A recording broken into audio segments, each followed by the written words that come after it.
Good afternoon, good afternoon, good afternoon, and we are back. We are back. Yes, I know you guys haven't seen me since Friday, but I pushed and got up. Normally this is my Bible study today, and it will be today, but I had to just get up, and I just had to come in. And sometimes, you guys, I may not be here at 12. It may be 1. It may be 1. But either way, I am here. I am here. If I'm here just for one person, if I'm here for 2, if I'm here for 3, hey, and you're getting what you need, then my getting up and doing this is not in vain. Even if it's just one that I'm reaching, it's still not in vain. And hey to my subscribers. Hello, subscribers. And welcome. We are back. Yes, we are back. We are back for another power-filled study today. Yes, today we will be dealing with some things today about our circles. So, hey, I thank God for each and every one of you subscribers.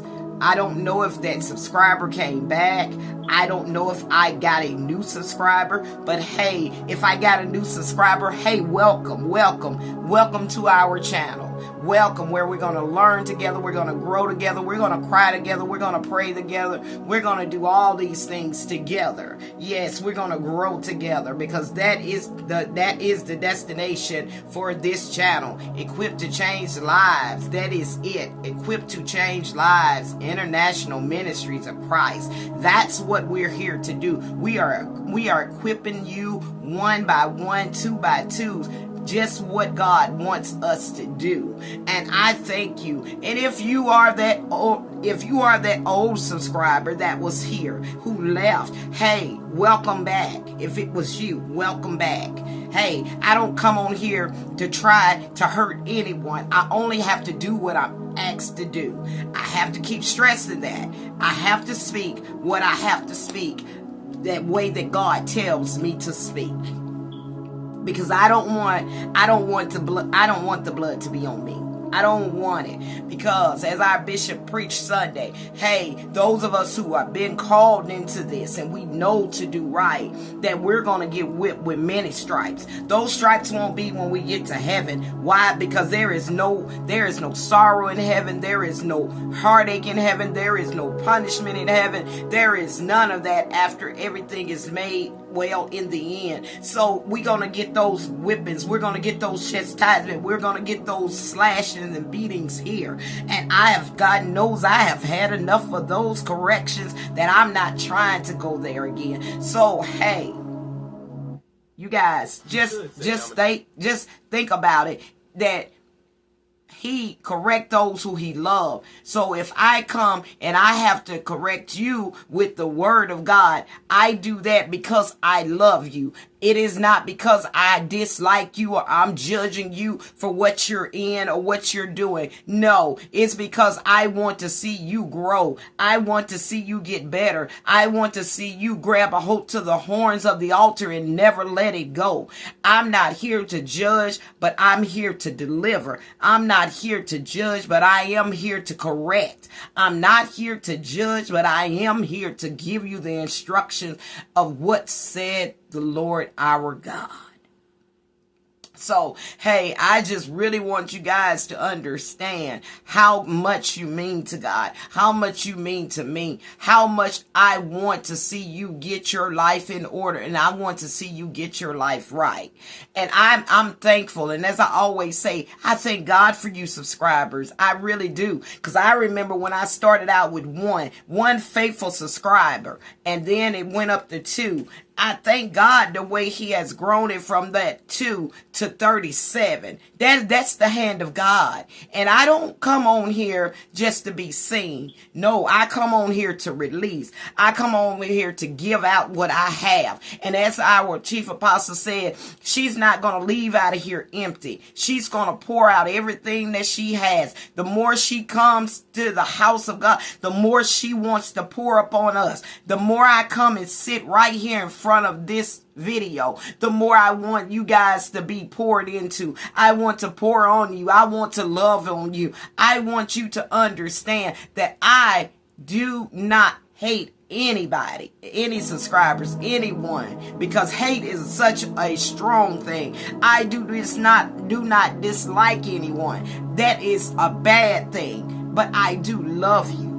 I mean, I genuinely love you. We may not have never met, and some of us we may have, but I still want to say I still love you. So when I come, it's coming in the power and the might of God, but it's also coming in the compassion and the love of God, because we have a loving God. We have a Father that loves us to the end. How would we not know that when he sent his only begotten son to die for us? He died for us. He took every lash and every scourging on his body just for us, so that we could have life, so that we could receive salvation.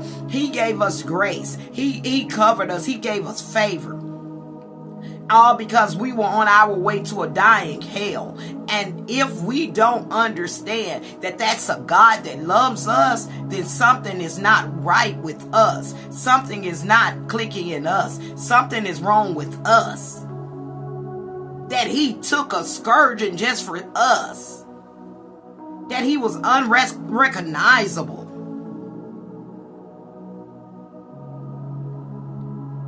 And that's love. That's love. And I'm thankful for that kind of love. That he died and he rose up on the third day with all power in his hands. That he now sits next to the Father, making intercession for us, praying for us. Every day that old Satan he goes to the throne, how he can bring accusations against us. But we got an intercessor. We got one that is standing there, taking that charge for us. Taking that charge for us, like a person that will be on the field, on a ball court, and how we have to stand there and take that charge. That y'all understand, those who know ball and you play basketball. He shows us how to pivot sometimes. Pivot the right way, that we don't mess up. That's the God we serve. And I just wanted to say that to you guys, because my analytics came in and I noticed that it said I gained a new subscriber, so I didn't know if it was a new one or if it was the older one that was here. But once again, if you are the new one, welcome to the channel. If you are the old one, welcome back. Hey, without further ado, are y'all about ready to get this ball rolling? Stay tuned, we'll be back. And we are back. We are back. So you guys, today we will be coming from Judges 7. We will be looking at the story of Gideon. And if any of you know about Gideon, you know he was going to fight against the Midianites. So in that story, we're going to see how God had to break down some of his warriors, some of the army that was with him. So we will start at verse 1, and we will read the entirety. We will hit from 1 to 7, and then we will jump to 9. So, and it reads, Then Jerubbaal, who is Gideon, and all the people that were with him rose up early and pitched beside the well of Harod, so that the host of the Midianites were on the north side of them by the hill of Moab in the valley. And the Lord said unto Gideon, The people that are with thee are too many for me to give the Midianites into your hands.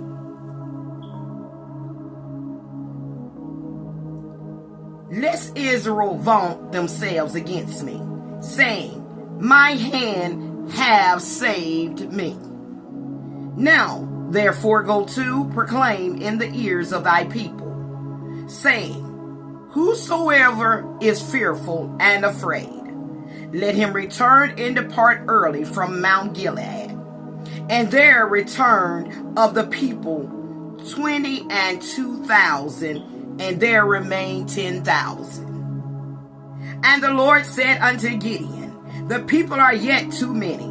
Bring them down unto the water, and I will try them for thee. There, and it shall be that of whom I say unto thee, this shall go with thee, the same shall go with thee. And of whomsoever I say unto thee, this shall not go with thee, the same shall not go. So he brought down the people unto the water. And the Lord said unto Gideon, everyone that lappeth of the water with his tongue as a dog lappeth, him shall thou set by himself. Likewise, everyone that boweth down upon his knees to drink. And the number of them that lapped, putting their hand to their mouth, were 300 men. But all of the rest of the people bowed down upon their knees to drink water. And the Lord said unto Gideon, by the 300 men that lapped will I save you, and deliver the Midianites into thine hand. And let all the other people go, every man unto his place, to his home. And it came to pass the same night that the Lord said unto him, arise, get thee down into the host, for I have delivered it unto thee, thine hands. Okay.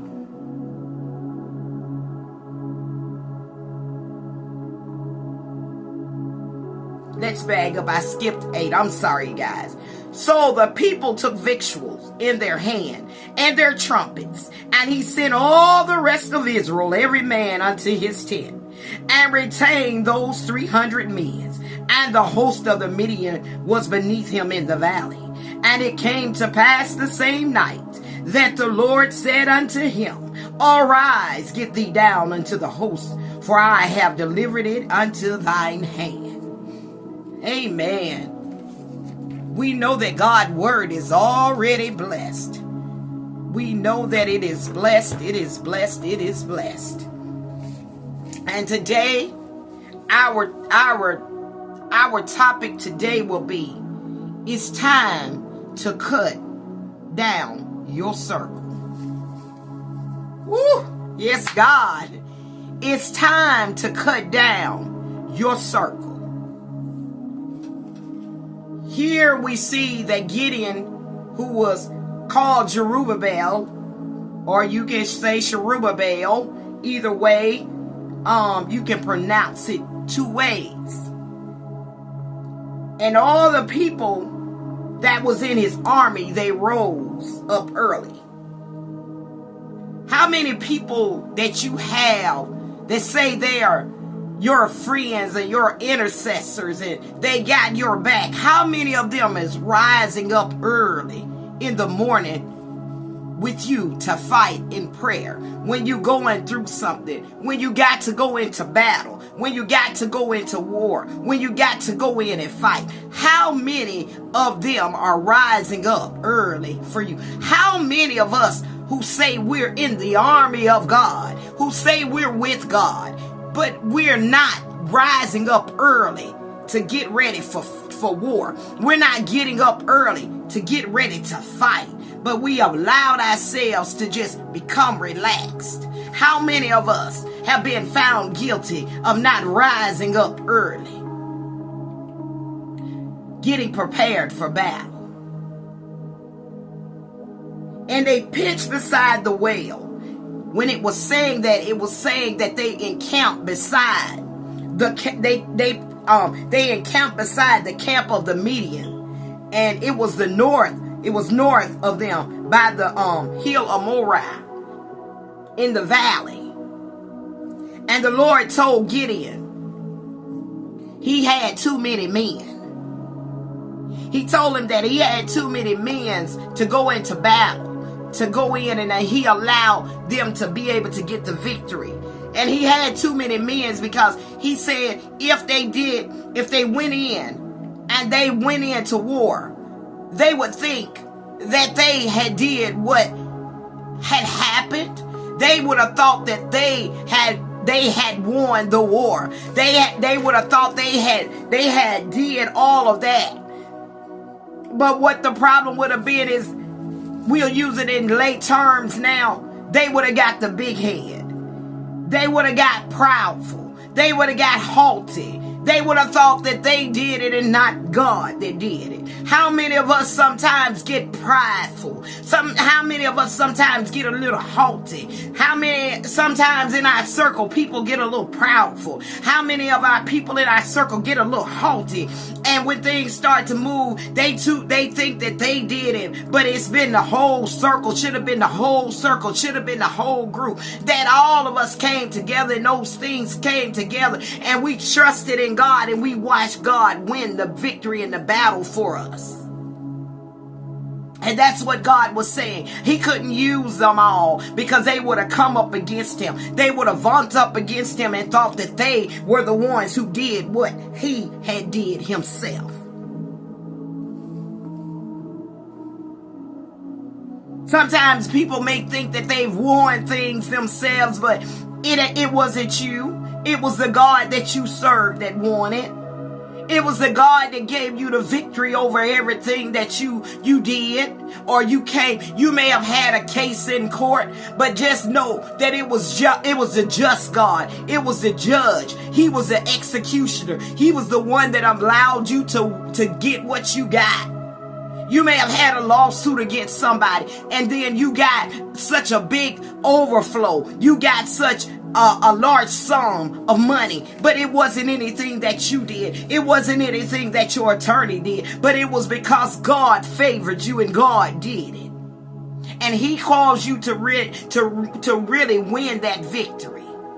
And sometimes people get a little haughty. Sometimes people get a little prideful. And they think that they doing things that they themselves are not doing.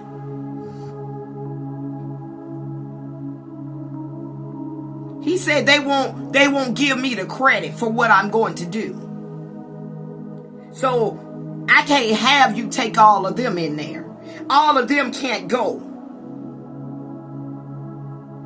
They may think they destroyed the Midianites and their minds will go beyond where it needs to go, and they'll be so far out there that they'll forget that I'm the one that caused them to win. I'm the one that caused them to be successful. I'm the one that caused them to be where they are.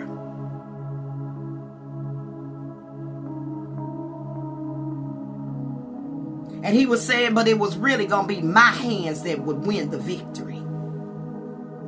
How many of us have people sometimes we've had in our circles, and some of you may have some in your circle now. They was all for you as long as you were being able to speak and pray for them and pray for their houses, and you see them get their houses. Pray for a job and you would see them get those jobs, and pray for this situation or a family member that's near death, and you would see the hand of God because he honored your prayer, but you knew it wasn't nothing you did. It was just the God you had in you that you were able to offer up an intercession for them, and that you knew that God would hear your prayer and God would do what he needed to do. But then they turned their back on you, and then they went out and they talked about you, and then they said you were something that you never were. They called you witches, and they called you a false prophet, and they called you a liar, and they called you a cheat, and they backbited you, and they turned their minds to something else, and they called themselves your friend. They were in your circle, and then you found out that they were talking to the enemy. You found out they were dealing with the enemy. How many of you have been there? But then they didn't understand that it was nothing that you were doing, but it was because of the God that you were serving. It was because of the faithfulness that God gave you favor.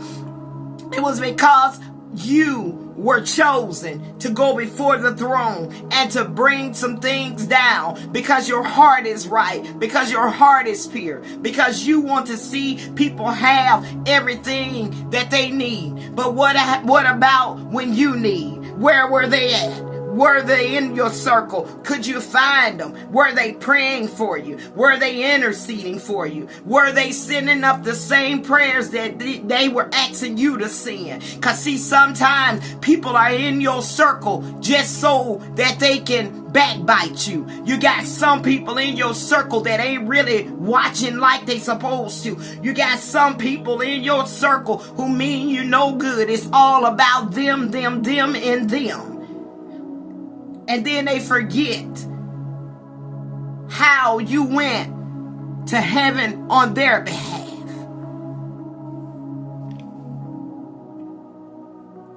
He was basically saying they're gonna start to be boastful and they'll come against me, and that they saved their own lives, that they had their own strength, that they delivered them own self. Let me let you know, you don't have any strength that God have not given you. You cannot deliver yourself unless God has delivered you. You cannot deliver your own self. And it's not in your power, but only by the power and the might and the strength that God gives you. And that's with any of us. We see God move, but it wasn't by our power. It wasn't by our strength, but it was by His strength. It was by His power. So my thing is, what circle are you in? Whose circle are you in? Who is in your circle? Because it's time to clean out your circle, because you may have the enemy in your camp. And you don't understand. They don't mean you no good. They just coming to take. But they ain't never giving. What have you ingested into, and what have you offered up? What have you opened up and allowed to come into your circle? Who do you have in your circle?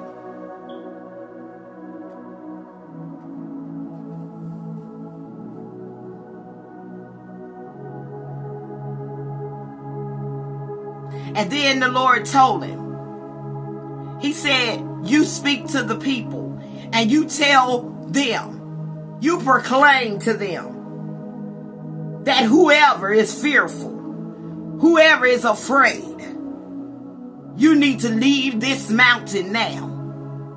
See, sometimes there are some people who are in your circle who are afraid. There are some people that's in your circle who are scared.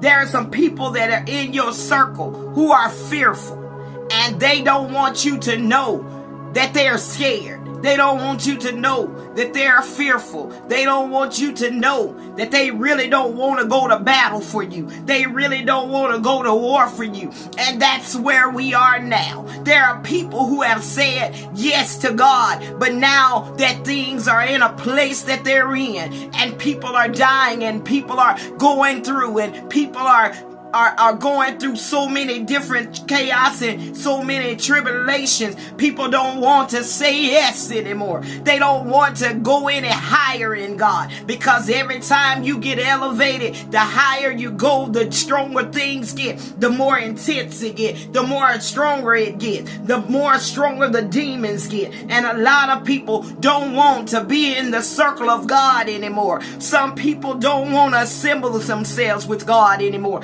Some people don't even want to say that they belong to God. Why? Because they're scared. Why? Because they're fearful. And I heard God tell Gideon to tell them to leave this mountain. So I'm telling you now, if you're in a place that you are fearful, if you're in a place that you are scared, I can tell you right now, you better not get out there on that battlefield. You better not give God a yes, because if you give God a yes, you can best believe things are going to get intensified. Things are going to get hard. Things are going to get tough. Things are going to get rough. But let me let you know that there is a God that will give you victory. victory over the enemy. There is a God that will give you victory over a situation. There is a God that will give you victory over every circumstance that you face. And he will give you the strength. He will give you the power, and he will give you the might. But it's time for us to clean out our circles, because we got some people in it who can't have our backs. We got some people who don't even know how to fight. We got some people who don't know how to war. We got some people who don't know how to send up a prayer to heaven and to shake the very foundation to get a breakthrough for us. It's time to clean out your circle.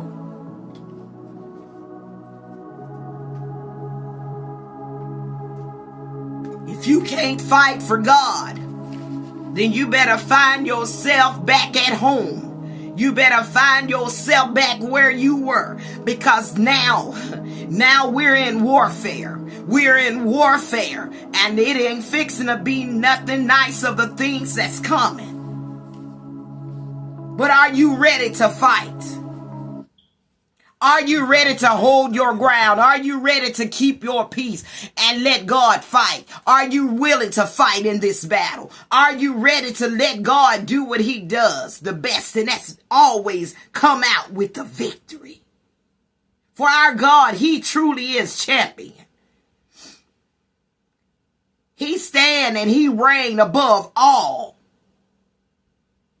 because he is God. He is God. He is God. He is Almighty El Shaddai. And he is the banner that we represent. He is Jehovah Nissi. He is Jehovah Gabor. He is our protector. How many of you got these type of people in your life that will protect you? How many you got in your circle that you know gonna have your back? How many of you know they're gonna fight for you? It's time to clean out our circles. So there was 22,000 men that were there, and only 10,000 remained.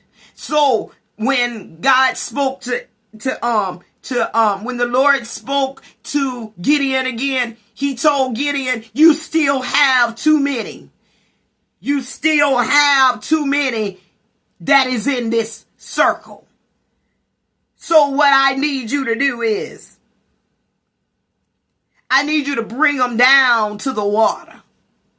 Yes, he said, I need you to bring them down to the water. And there, I'm going to test them for you.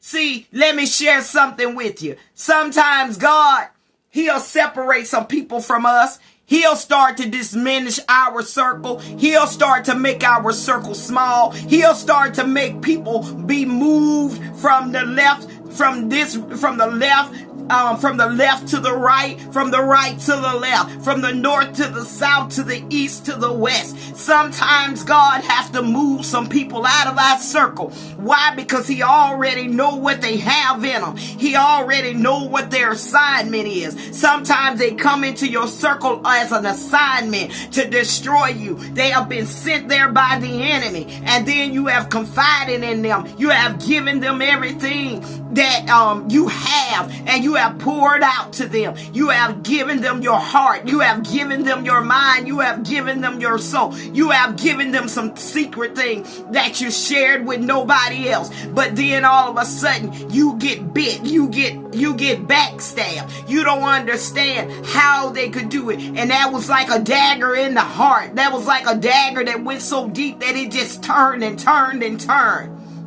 Yes, God.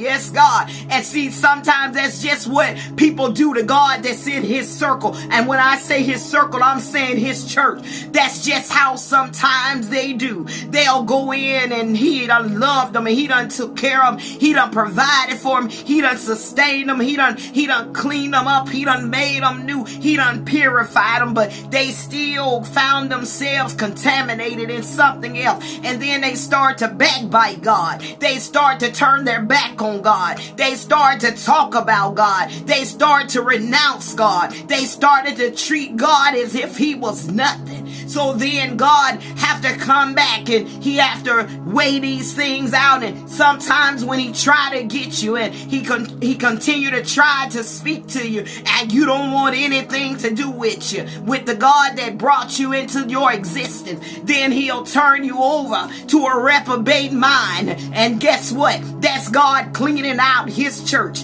That's God cleaning out his circle. That's God removing that he know that ain't gonna fight for him. Those he know not gonna stand for him. Those he know not gonna protect his name. The ones he know not gonna stand and mean business and stand boldly before the devil and say, you will not allow me to renounce who my God is. I will not. I shall not be taken down. No, you're not my God, but that is my God that sits high and look low. So sometimes he have to clean out his circle. So if he clean out his circle, if he clean out his church, guess what? He's gonna clean us out too. He's gonna clean out our circle. He gonna move some people out of our lives. Why? Because they mean us no good. They mean us no good whatsoever. I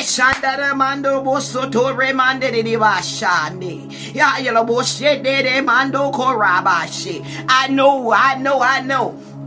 I've had God to move too many people out of my circle that never should have been there in the first place, because they only were there for the things that they could get, because they knew I could pray and I would pray fire down from heaven, and I could pray and God would move for them. That's because that's the only reason they were in the circle, because they know I could see some things and I would speak some things. And that's the only way they were in the circle, because they wanted to know what God was saying. And I know, and then for somebody to turn around that you done prophesied to, that God done allowed you to prophesy to, and then all of a sudden they call you a false prophet, and you never told them to say what they said you said in the first place, but you held your ground. You didn't take down. And then you have those you have prayed for, and they've watched you, and you've touched them, and you saw them get healed from cancer. Why? Because God allowed you to lay your hands on them, and all of a sudden now you a witch. Now you operate in divination, and now you're going into the dark world, and you're not of God, and you're a false prophet, and you're a false shepherd, and you're a false sheep, and all of these different things. But why? So when God started to revamp, he started to look, he started to see, oh no, I gotta move them. See, they gonna be a hindrance. They gonna try to hurt my child. They gonna try to destroy my leader. They gonna try to hurt them, and I got to move them. And that's what he have to do sometimes. I had to stand face to face with somebody who told me that it wasn't no God, and then I said it is a God. Stood taller than me, but I didn't care about that, because my God stood taller than him. And then had the nerve to tell me out of his mouth, right in my face, that he was God. And I stood right back up in his face and I said, you are not my God. You're not my God, because there is only one and true living God. But see, this man, he was so defiled. He had so many spirits in him that he didn't understand that he needed to be delivered. He was wrestling with so many different spirits. But I was not going to renounce who circle I'm in, what church I belong to. I'm not going to renounce that I belong to the circle of God. I belong in the church of God, for I am equipped and I have stood my ground with the enemy, and I don't care. I thank God when he gave me a promise. He said he'll never let anybody else hurt me, and he has been faithful. He has been true to his word. Why? Because he is not a man that he should lie, neither the son of man that he should repent for anything. You can bank on, if God said it, he shall do it. If he spoke it, it shall come to pass. You can believe God is faithful. And this man thought that I was going to renounce the God that wakes me up, the God that saved my life double time, the God that pulled me out of drug and alcohol, the God that pulled me out of prostitution, the God that pulled me out of an abusive marriage, the God that pulled me out of a lifestyle that I could have died in. No, I I will never renounce that, God.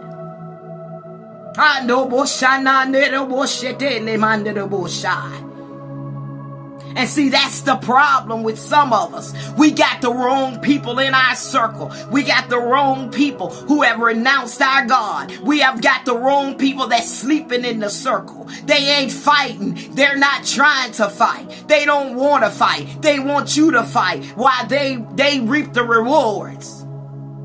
But God told Gideon, no, bring them down. Bring them down and I'll test them for you. I thank God that he tests people for us. I thank God that he shows us people. So when they got to the spring, and the Lord said, he said unto Gideon, he said, those who get down and they lap like a dog, set them to the side by themselves. Sometimes we got some people that lap like a dog in our circles. We got some people that lap like dogs in the house of God. They lap like dogs because they giving their holy things unto the dogs. They casting their pearls before swines. So while they were down there lapping, they were lapping like dogs, and they was lapping the water up. How many of you know that if you're lapping like a dog, what are you seeing? How can you see? But then you got those who got down on their knees and they put their mouths in there and they were drinking the water up. How many of you know you still don't have somebody watching your back? And I think that's exactly what God was doing. He was making a point that these may be saying they're warriors, but they're not ready for battle. They're not ready because they're scared. They're fearful. And that was the first pack. Now you got these who are lapping like dogs, but hey, they may not do what they need to do either, because they may just turn you over. They may give you up.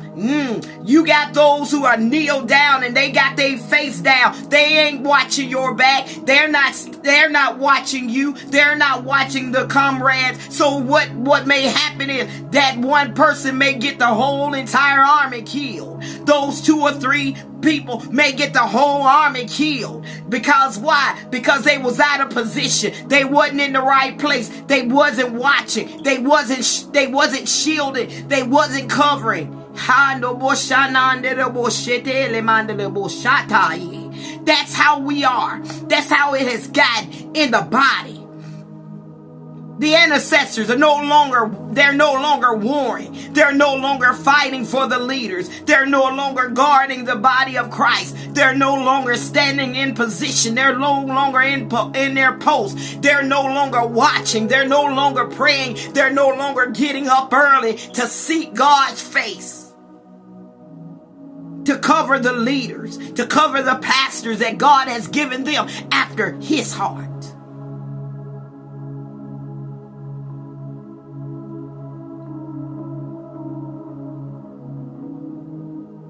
So God is cleaning out some of the circles. He's cleaning them out. So then he turned around and he says to Gideon, those 300 that cupped their hands and they drunk. Oh God, that's good. They cuffed their hands and they drunk. How many of us is cuffing our hands to receive from the Father? God. How many of us are cuffing our hand to receive what the Father got for us? How many of us are watching? How many of us are on guard? And he said, those that cuffed their hands and drunk, by those 300 will I give the victory to you against the Midianites. See, there was 22,000 that ended up being 10,000, and it ended up being 300. And God is saying some of you need to cut your circles down. Because you got the wrong people in your circle.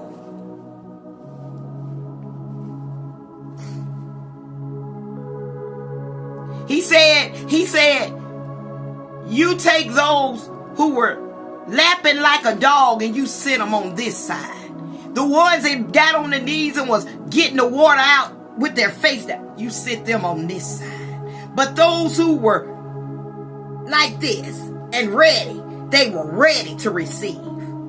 That means they were in the posture to receive. They were ready to fight. They were ready for war. Why? Because they were getting in position. How many of you already in position? How many of you already got your sword drawn? How many of you already ready for prayer? How many of you ready to war? How many of you are in position to win this victory and to win the battle?